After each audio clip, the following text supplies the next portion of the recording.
الله.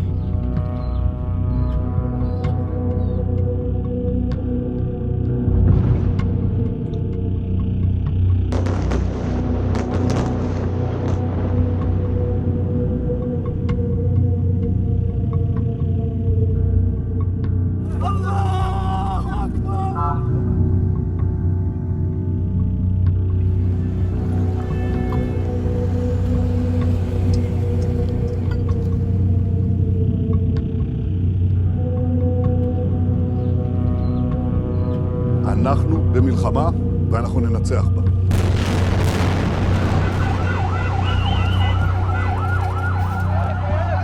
אנחנו נלחמים בחיות אדם ואנחנו נוהגים בהתאם.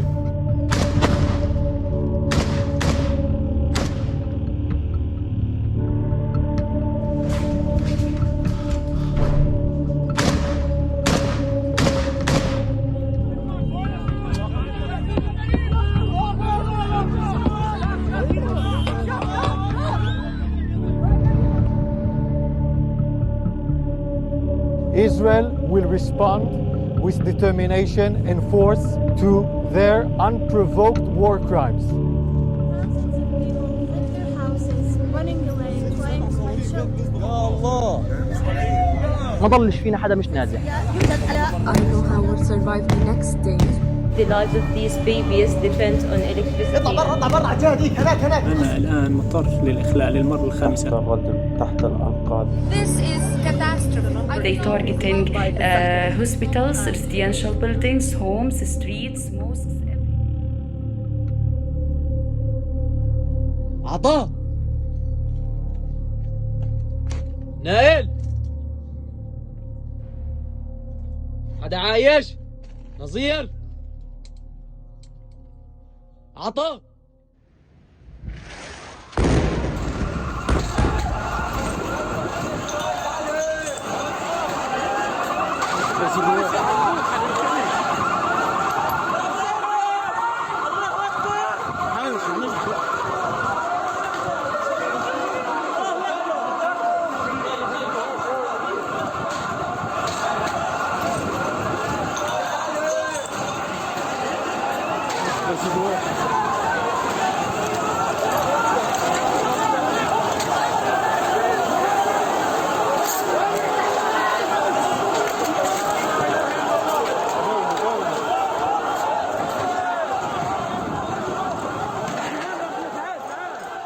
يؤسفني أني لا أستطيع التحدث لفترة طويلة بسبب المجزرة التي حصلت هذا الصباح، حيث أن طائرات الاحتلال الإسرائيلي قامت بقصف مجموعة من المباني، وكذلك هناك أشخاص تحت الردم تحت الأنقاض، جميعهم من الأطفال والنساء.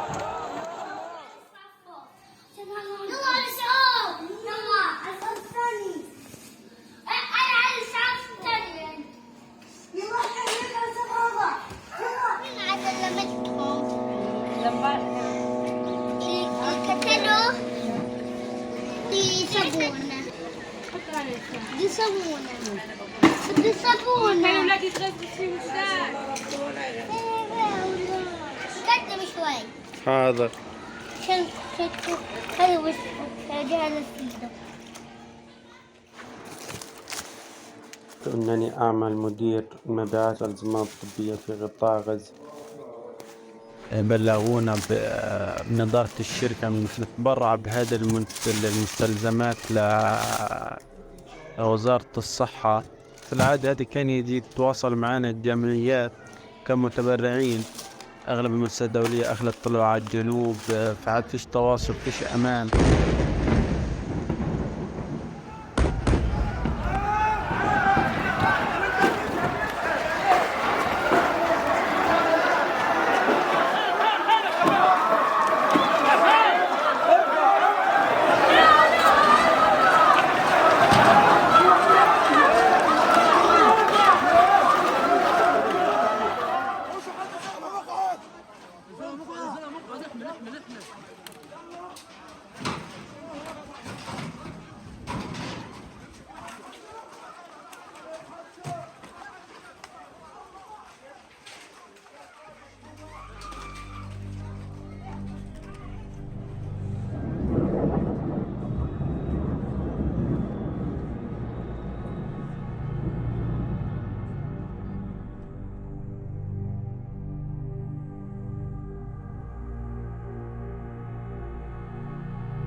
عمري 23 سنة وأنا للآن عايش. زي ما انتم شايفين حوالي ما في كهرباء. عم بصور على كشاف الهاتف المحمول لأنه ما في عنا أي مقومات للحياة، لا مياه ولا أدوية ولا كهرباء ولا أي مقومات.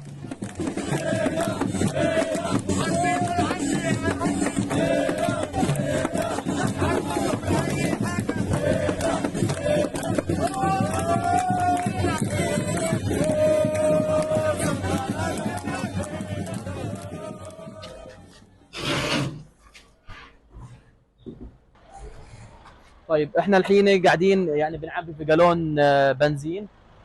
راح نجيب تقريبا حوالي 600 لتر. هذول راح نشغل فيهم موتور المية لمنطقة مخيم البريج.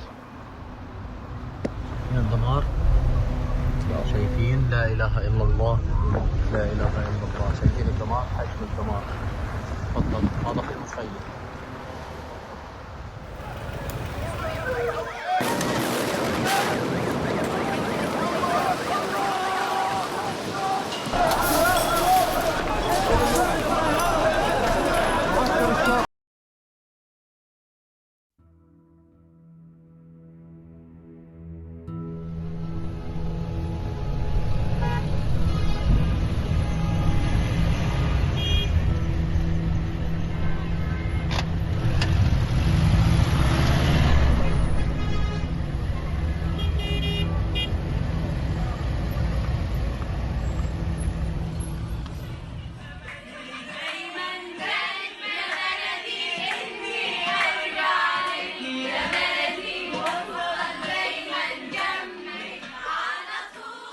Salam, this is Farida Adil. I'm located in the center of Gaza.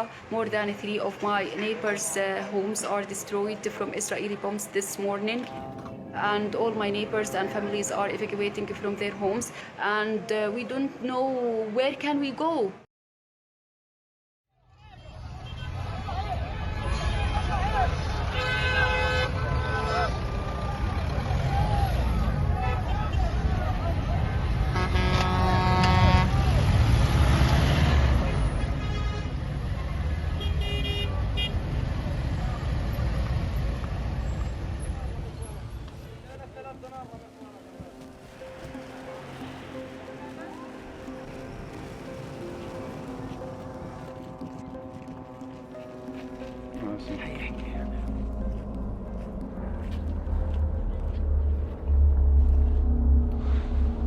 Several of my friends locally are now missing, possibly dead. I don't know. About my family, all of them are evacuating their homes too, but we don't know anything about most of them yet or whether they are safe. I'm so devastated. I'm out of words to describe how I'm feeling or what's happening now. A lot of bombing around us, and all the children now are crying. We don't know where can we go.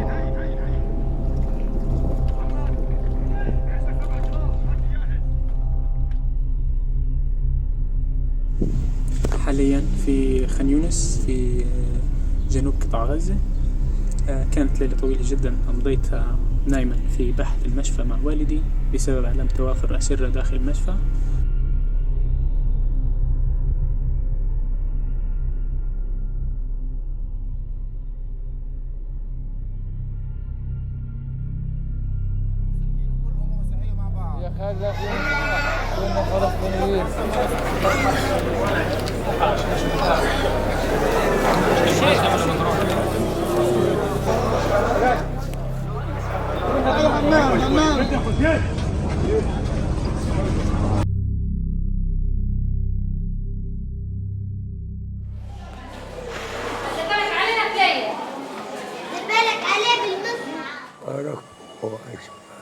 يركبوا على الشمال. ها على اليمين. حاضر.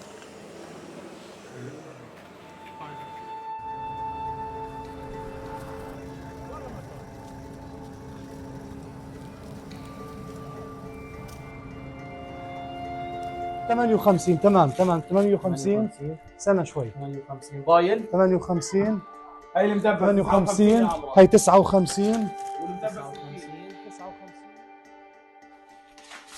احنا الان عم بنجهز الطرود، هاي الطرود التموينيه بسبب توقف المساعدات على الحدود، لنبدا بشكل عاجل واسرع من ان ننتظر القوافل عبر الحدود المصريه.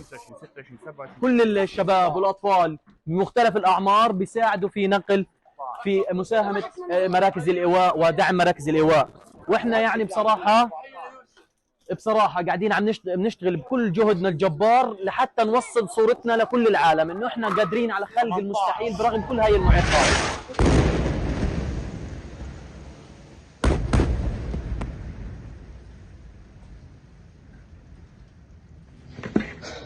أنا هيني جوا أنا عايش. تعالوا هنا أنا عايش. تعالوا هنا أنا عايش. أنا عايش. تعالوا هنا أنا عايش. أشهد أن محمد رسول الله. أشهد أن لا إله إلا الله. قصفونا قصفونا قصفونا قصفوا البيت كله. وين هذه؟ وين نطلع الحين؟ إيه؟ عاصي فيش اسعاف يا خضر، اسعاف.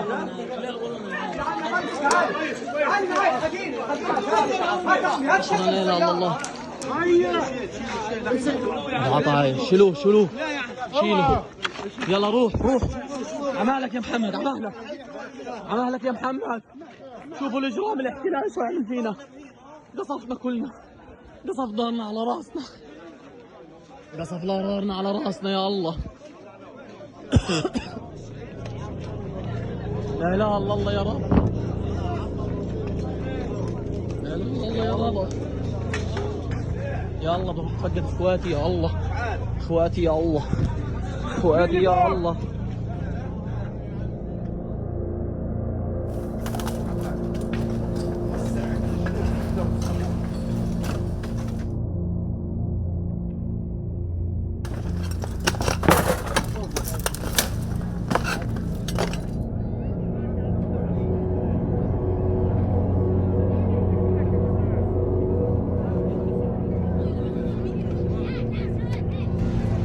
طوابير الخبز بالاعداد الكثير كبيره. طلع قديش طوابير الخبز. شوفوا الناس، شوفوا الدمار كيف موجود. طلع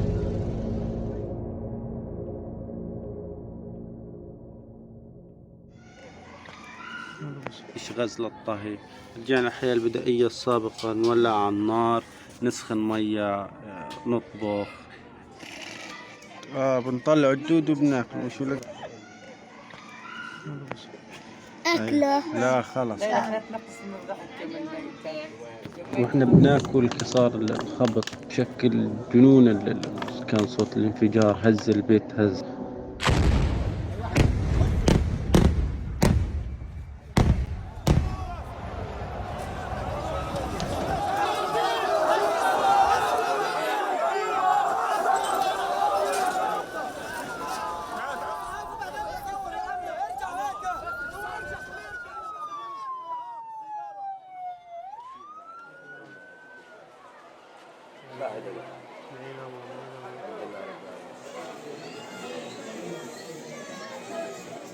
جزء من أهداف هذه الحرب هو جعلك تشعر أنك لست ذا قيمة. يعني أنت مجرد شخص، العالم غير مهتم إذا عشت أو مت، إذا حصلت على طعامك اليوم أو لا. أفكر في المنزل. أعلمني أحد جيراني بالأمس أنه منزلي تم قصف جزء كبير منه.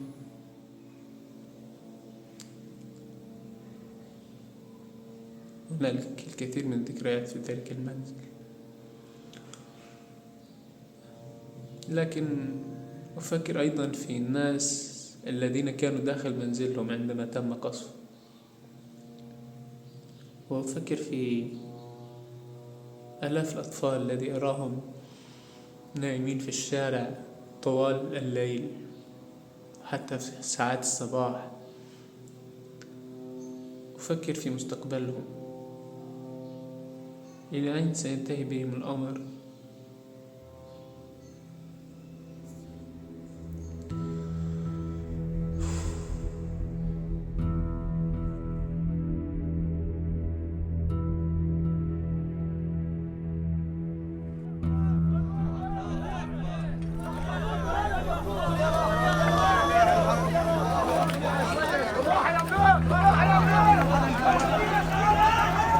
يطفي بس، خليه يطفي أول.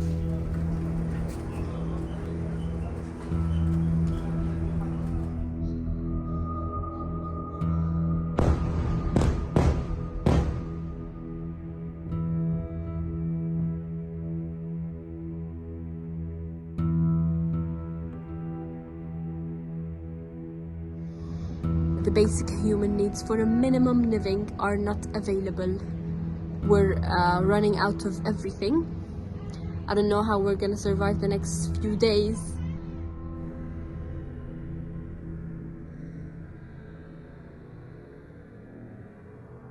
So this is our fridge. It's empty because everything was in it got ruined because there's no electricity. It's the night and I can't see anything and I'm very, very scared of the darkness. Hopefully this night... Oh my god, you can hear now? Oh my god.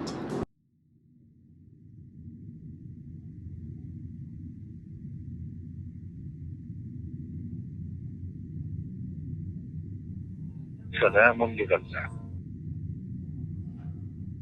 فقد الاتصال بقطاع غزة الحبيب نتيجة العدوان المتواصل. حمى الله غزة وأهلها.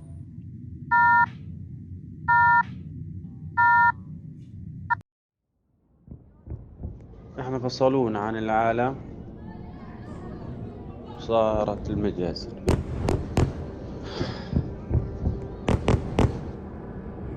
رعب.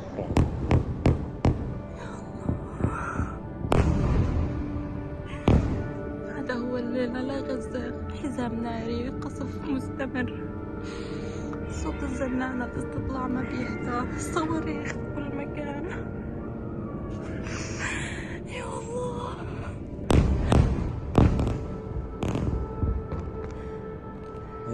حاليا الوضع عم يسوء بشكل جنوني، مش عم نعرف نتنقل، الأسر اللي تفرقت مش عم توصل لبعضها، في أي اتصال لا بطواقم إسعاف ولا صحافة ولا دفاع مدني ولا أي شيء. I lost my friend. Also, my brother was injured and all my home was destroying. The grief eats my heart. We are not okay. We are not okay. We totally broken.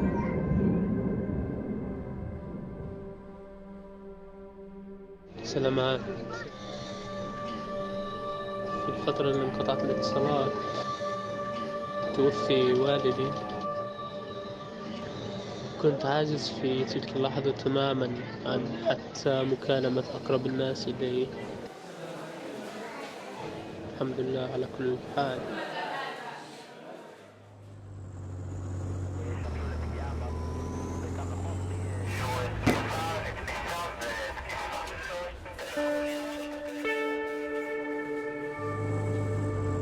ואנחנו עכשיו בשלב שאנחנו פוגעים חזק באויב גם בפנים, בכניסה לתוך רצועת עזה.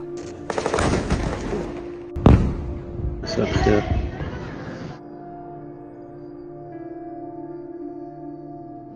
يعني عنا والله الوضع صعب. يا الله شظايا نار. كل يوم احنا بالموت.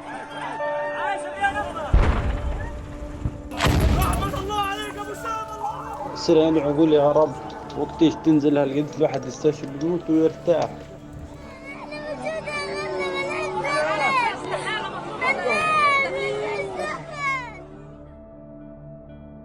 وسيدي ربنا يجيب فيه الخير. يلا سلام.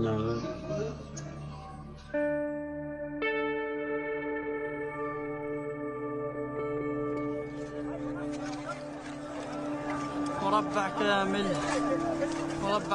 تم إبادته.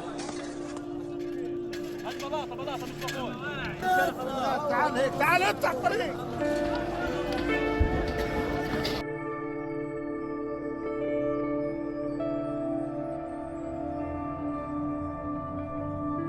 I am in Gaza, standing in front of my window and I don't know if I'm gonna make it till tomorrow morning. Just pray for us and pray that this ends well. It's never gonna end well. Just ends.